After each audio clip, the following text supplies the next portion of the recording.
Well, good Tuesday afternoon, everybody. This is Dave coming to you from the big dog yard in the back of my house here in Southern Maryland.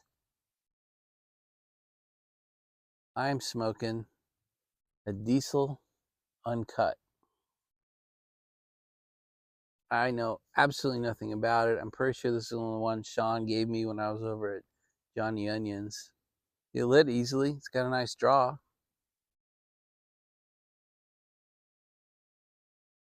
Got a little bit of spice, but I would put it in the heavy light or light medium category.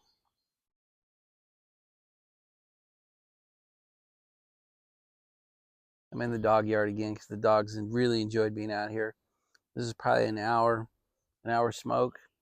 Amory's in there making dinner. Lauren has started her full-time summer internship. She's working from home, but she doesn't finish work till about 5:15, and it's about 4 o'clock right now. So I've got about an hour and a half till dinner.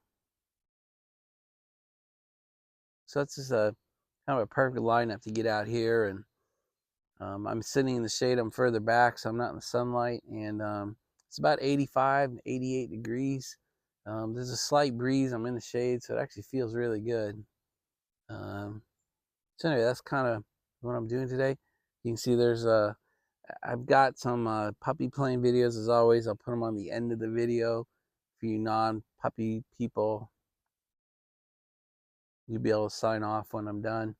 And if you're a puppy person, just hang on. There's like 2 minutes of puppy videos just from me setting up and getting ready. They were having some fun.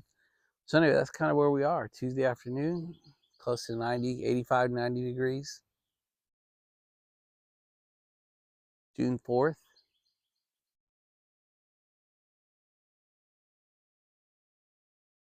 It's nice, perfect. Nice to sit here. And it's a totally safe environment for the dogs, including the puppies. So we've got a couple acres fenced in here. That's a horse fence, about almost 5 feet, 4.5, 5 feet tall, and it's backed up with wire.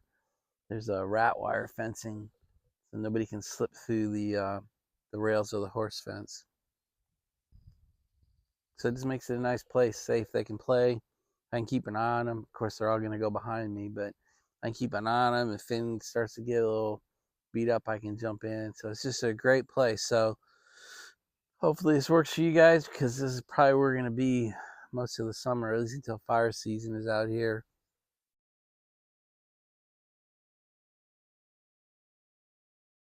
And you can see all three of them back there. Finn has left the building. He has gone back to the sunroom in the house.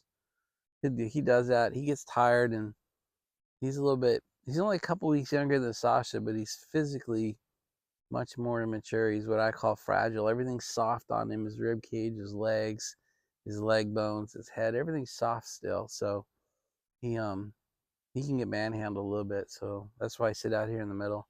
But he also trundles off when he's a little bit tired, but he'll come back out in a little bit. So I'm going to give you a not positive warning right away. If you're just not in the mood to watch a depressing, not positive video, this would be a good place to stop, fast forward to the puppy videos, and move on.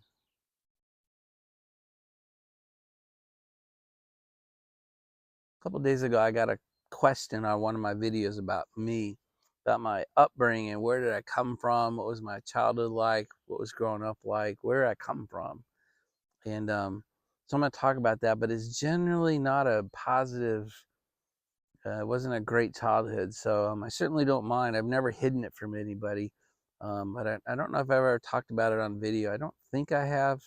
Um, there's some events and facts that are going to be presented to you in the next few minutes that are not happy. And although no one's ever going to nickname me Mr. Sunshine or Mr. Happiness, um, today's video is going to be probably a little dark.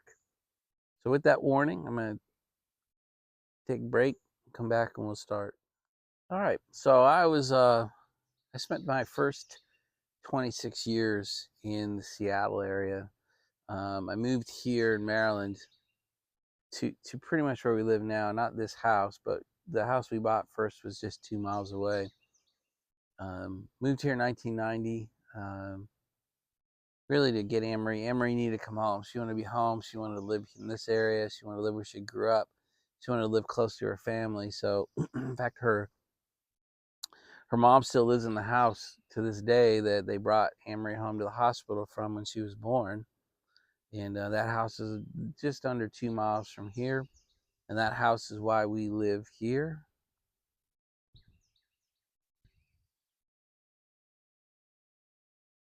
So I was born and raised in Everett, Washington. My wife was born and raised here. And if you have any question who runs our marriage, we live here. So I spent 26 years in the Seattle area. I was born and raised in Everett, Washington, which is about 25 miles north of Seattle. I went to college at Pacific Lutheran University, PLU, which is in Tacoma, Washington, which is 25 or 30 miles south of Seattle. And back then when I grew up, so from the 60s, 70s, Tacoma and Seattle were called the armpits of Seattle. Because Seattle was the economic center of Washington. But the blue collar, things that made the economy run back then were done in Everett and in Tacoma. And in Everett, where I was raised, it was a blue collar town. Weyerhaeuser had two wood pulp plants. Nord-Door made all their doors for their entire world production there. The entire workforce was blue collar at the time.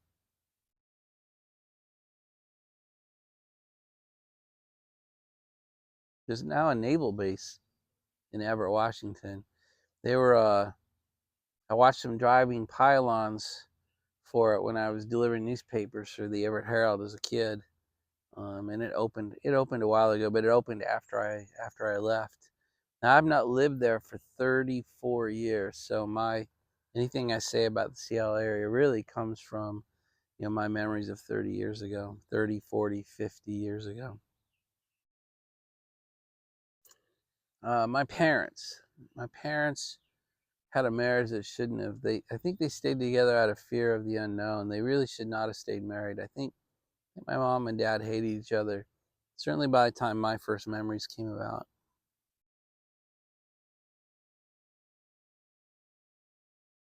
It was a second marriage for both of them. My dad was 26 years older than my mom, and I don't remember one kind word or one kind moment between them. Not one.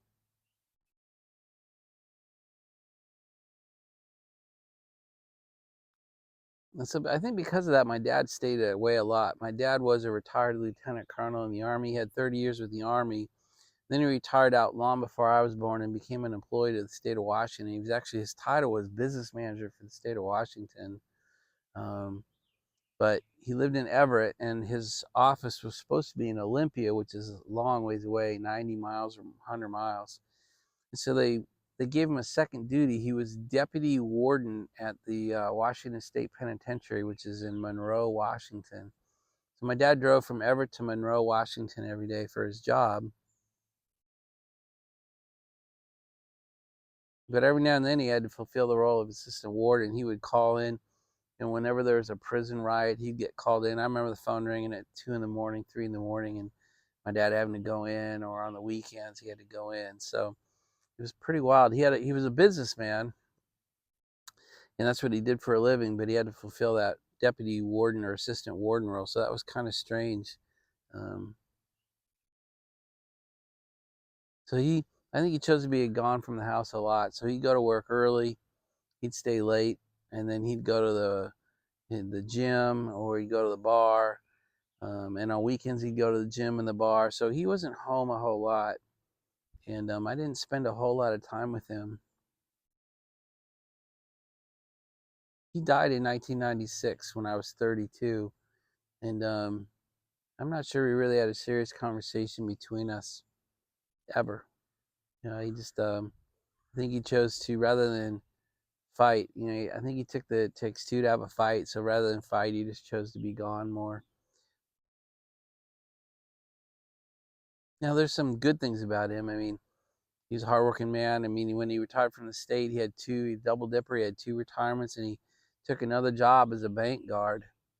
God, I don't know how old he was, 60, and he wore the guard uniform, and he stood outside with a weapon and guarded our bank in downtown Everett. So he's a hardworking guy, good work ethic, and he came to every. So I ran cross country and track, and he came to every cross country and track meet.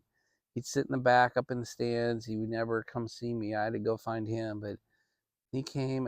He came to every single event. As I got into my teenager years, I realized my dad came home kind of half in the bag every night. I don't know if that was true in my earlier life, but I don't remember it. But I remember several nights he'd kind of come in the door, and it's pretty obvious he was stumbling and was not himself. Not mean, just slurring and stumbling. So that's about all I really know about my dad. He was born in 1914 in the Toa, Virginia. He grew up in Chilhowie, Virginia. And his story, he told me the big deal was when he turned 10 years old, his dad gave him a carton of cigarettes. It was a big deal for his dad and a big deal for him. It's just a different world, different time. But what that meant was my dad was 50 years old when I was born, and my brother's 1 year younger than me, so my dad was 51 when my brother was born.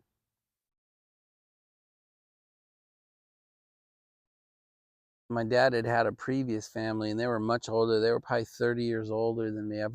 He had two sons, Bruce and Bill. I've only met them maybe 3 or 4 times in my entire life. Don't really know them at all. Don't know that side of the family. My wife, my mom had no interest in having us have any sort of relationship with that part of the ex family or even the kids. So I don't think my dad might have snuck off. I don't know, but I don't think my dad saw his kids very much. So let's see, he fought in World War II in both theaters. I have a shadow box with his rank and all his awards and everything that I keep in the hallway upstairs in our room in our house.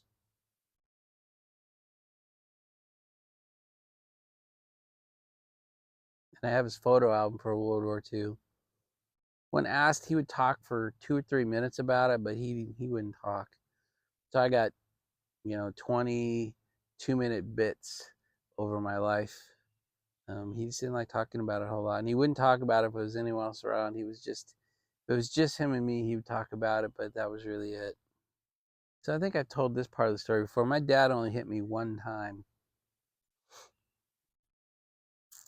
and I was little. I was probably 8 or 10 years old, and he had bought himself. We didn't have a lot of money.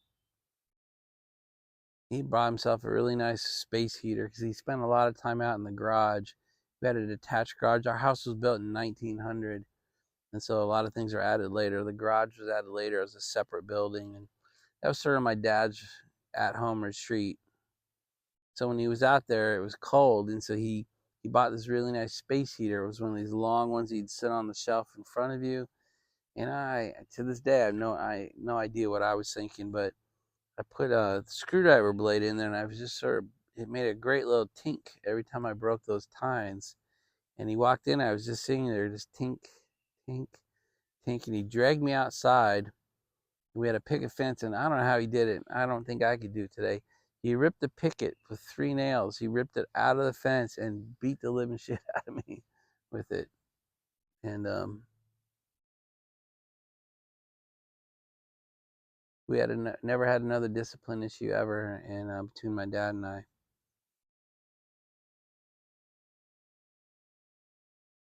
So sitting here, I love my dad. I remember my dad. I love him for what he had to deal with and how he dealt with it. And I think he was as good a dad and as good a man as he knew how. But that's really it. So this is where it gets kind of dark because I'm going to talk about my mom. So this is where I really want to warn you. This is where things get dark. So what do we? I don't even know. I filmed this thing in pieces. So anyway, this would be a good part to skip if you don't want to hear the dark side. So I hated my mom with every cell in my body. my entire life.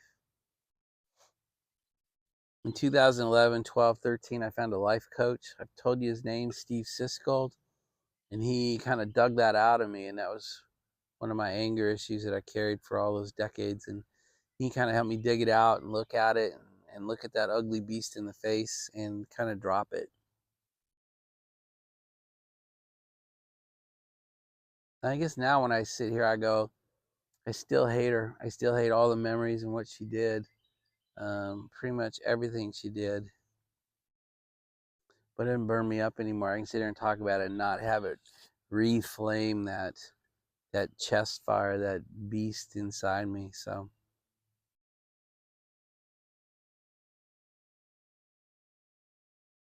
and for decades, I really thought of my mom as evil. Something was, she was just evil incarnate. She was evil in human form. Today, I would say it differently. I would say something was wrong. I don't know what. I know she and her mom, I only knew one grandparent growing up. 3 were gone by the time I was born, but I did know my mom's mom. And she and my mom really didn't get along very well. And so I don't know if there was an issue growing up. I know my mom's older sister committed suicide when my mom was a teenager. I know very little of that side of the family history. I just don't, no one wanted to talk about it, so I don't know.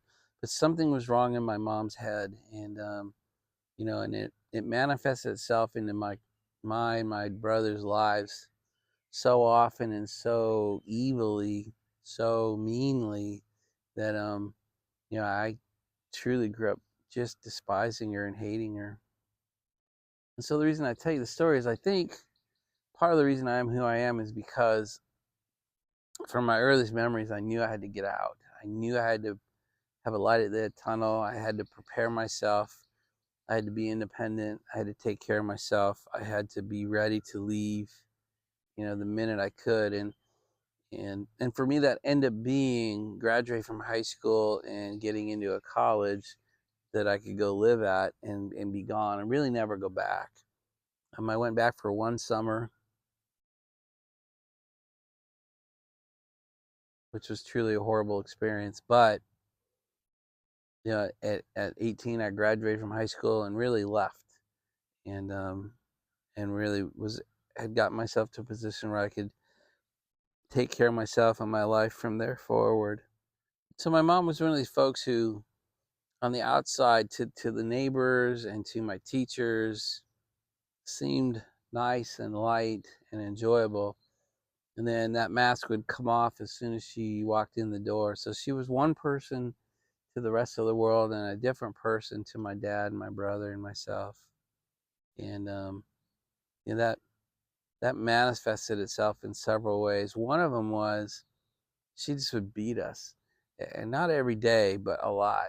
And I mean, every time she had a parent teachers conference, which was 3 or 4 times a year, every time a report card came home, which was 3 or 4 times a year, she'd get that belt out and just beat the shit out of my brother and I. It got to the point where we knew it was coming and it almost didn't matter anymore. You just took the physical pain and moved on from it. Today you'd be removed from the house, but this was, late 60s, mid 70s.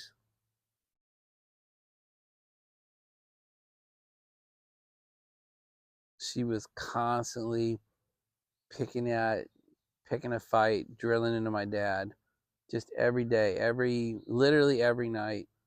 Just picked a fight. Sometimes early in the morning. Sometimes she'd go in and pick a fight, from bed. I mean, you could hear the fights, you could hear the yelling, you could hear the screaming, no matter where we were in the house. So it didn't matter if my brother and I were in our rooms or not.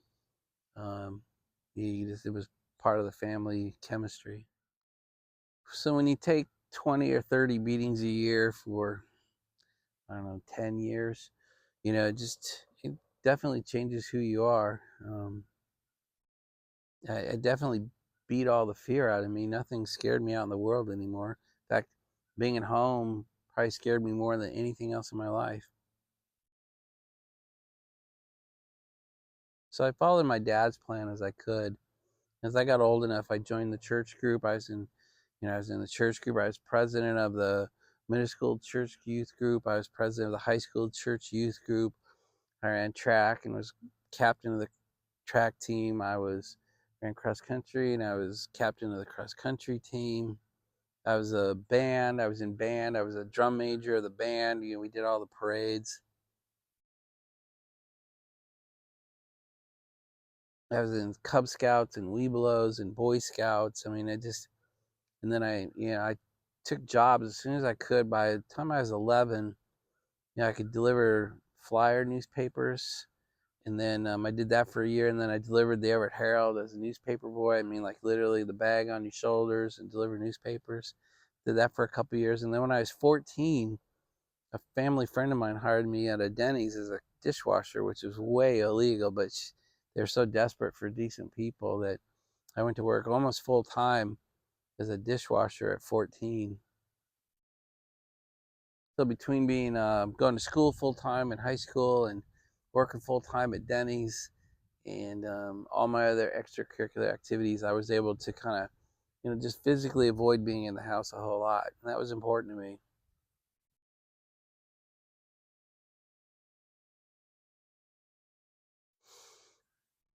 And the thing that kind of broke me, I think, for the rest of my life was I had two dogs that I'd rescued from neighbors who were abusing their dogs. So I rescued them and brought them into my house and was taking care of them. And I went off to Boy Scout um, Jamboree. And while I was gone for those 3 days, my wife had both my dogs put to sleep. She killed both of my dogs while I was gone. And I figured anybody who was willing to end two beautiful lives just to hurt somebody, was evil, just pure evil. And I was probably only 12 or 13 at the time. So from there to 18, it was tough. You just kind of deal with it. But yeah, so she killed my two pets. And to this day, I hate her for it. I don't know what she was thinking. Um, I think that's why I'm so gentle around animals and like took Sasha in when somebody abandoned her the other day. We rescued Lucky out of Ireland. Normal people wouldn't do that, right? And maybe the last mom story. When we got married, Anne-Marie and I got married. Got married in 1990. We still lived in Washington, Seattle area at the time. But obviously, we were going to get married out here in Maryland at Anne-Marie's home. And Anne-Marie flew out a month before the wedding and just kind of took care of everything with her mom. And then I flew out a couple days before the wedding. And then we tried to get mom ready. And she's like, well, I don't know if I want to go all the way to Maryland or not. I'm like, well, it's up to you. She goes, well, unless you're going to guarantee me you're going to be with me every minute, I don't think I want to go. I said, Mom, I can't guarantee that. There's going to be a couple hundred people and her family, and, I just can't guarantee it. She says, well, clearly you don't want me there, and just didn't come to our wedding. So that was pretty wild.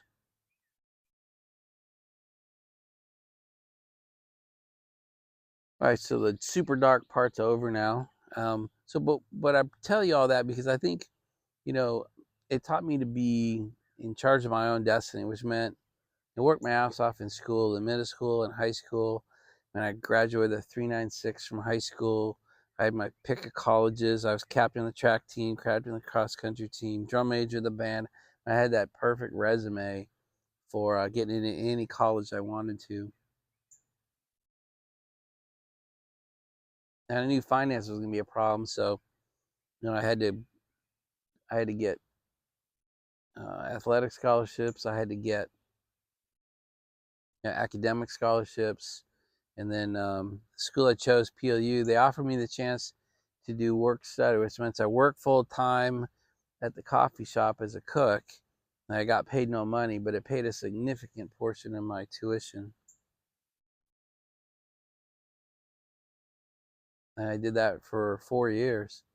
So they put a great financial aid package for me together, and I went to PLU and graduated in 1986 with a computer science degree, which in 1986 was a big deal.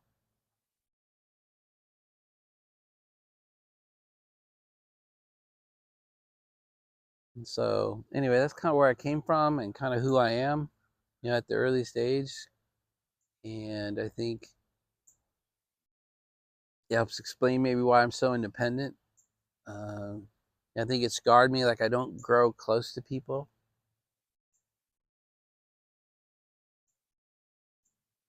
I think I do carry some sort of character flaw that way. I don't have a lot of close friends. I don't have a large family.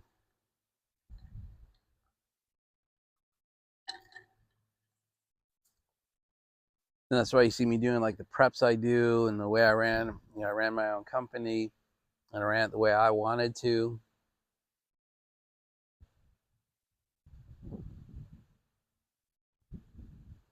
So I run my own. I run my own retirement funds. I run my own.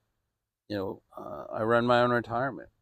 Probably why I chose drag racing as a recreation for 2 or 3 years. Why I chose track racing for 4 or 5 years.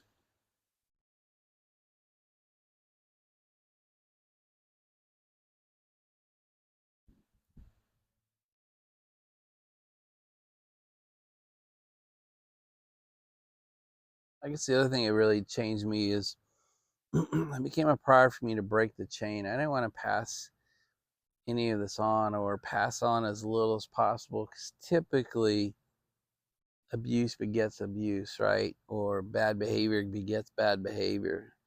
And I did not want to pass that on to any of my kids.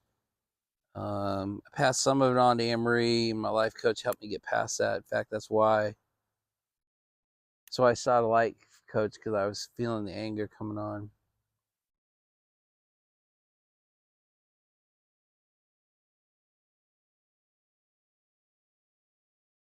I don't know if that answered the question or not, but I certainly tried to answer it. Pretty open and honest, pretty detailed, pretty personal. I don't talk about this a lot just because I don't feel it does any good. I'm not much for rehashing the past. It's just not something I do. I don't.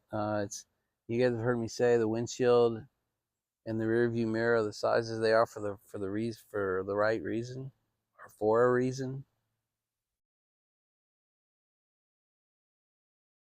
I'm much more concerned about today and tomorrow than I am about yesterday.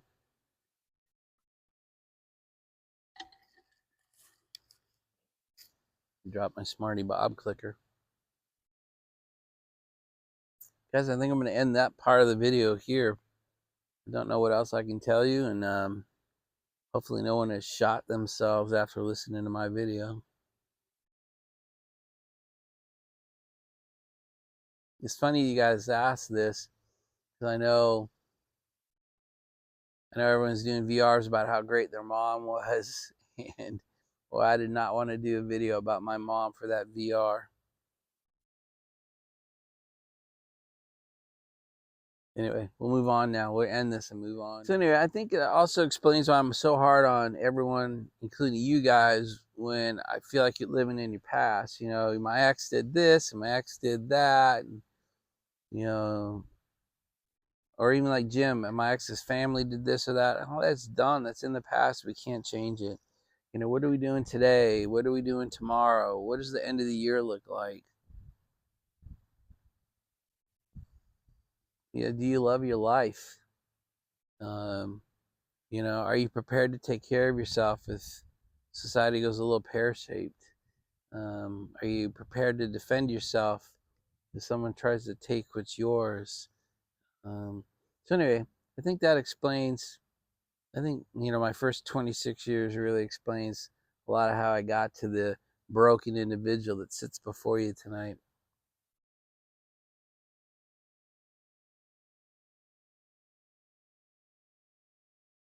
Maybe explains why God put me in the place of defending the country, defending our way of life for so long, almost 3 decades of taking care of others and making sure that our way of life is protected so that our wives and our children can go on about their lives without being abused or attacked.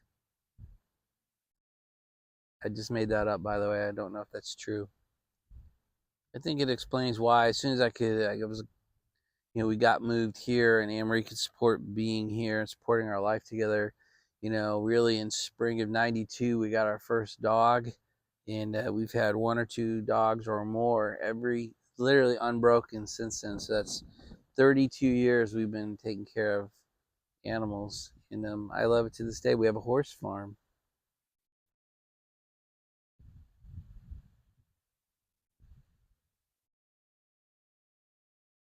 I'm sure somebody could get inside my head and psychoanalyze a whole bunch more shit, but for me, I care about being functional and being kind and taking care of others. And so that's it. Guys, I think I'm gonna end the video. I'm gonna say enough's enough. So guys, I hopefully didn't depress you too much. Maybe some of you have had similar backgrounds. Maybe you haven't. I hope you haven't. I hope the less people that live like my child did, the better. Then those that did, I hope you can break the chain and not pass it forward. And it is beautiful out here. I don't know if you can hear it, but the breeze is blowing. I'm in the shade. Got a great stick. Nice drink. Let's just end it, guys. So, may God bless you and those around you. May He turn His ear to your prayer. May He bless your life. And may He bless the lives of those around you. And may He bless you as He has blessed me. Good night, everybody. Talk to you tomorrow. So I'm sitting out in the dog yard again. Just to show you why. There's Chance over here. There's Echo. And there are the two pups, Sasha and Finn. Anyway, so the more time they can spend out here chasing each other and all that, the better they will behave in the house. I call it running the dog out of them. So they kind of do it themselves. Sasha and I did some training earlier today. So I'm just letting her have some free play fun. It does help wear them out.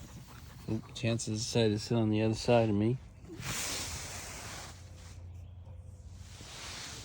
I think he considers me a bit of a safety buffer. There's some Chance and some Sasha having some fun.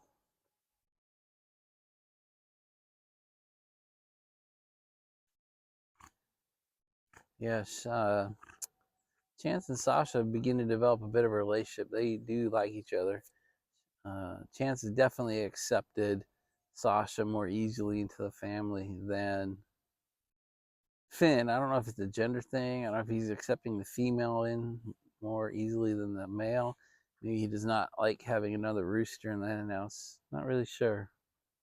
And Finn's going to enter the frame from behind here. There they go. Chance is patient with Finn. Won't hurt him. But he doesn't particularly like him either.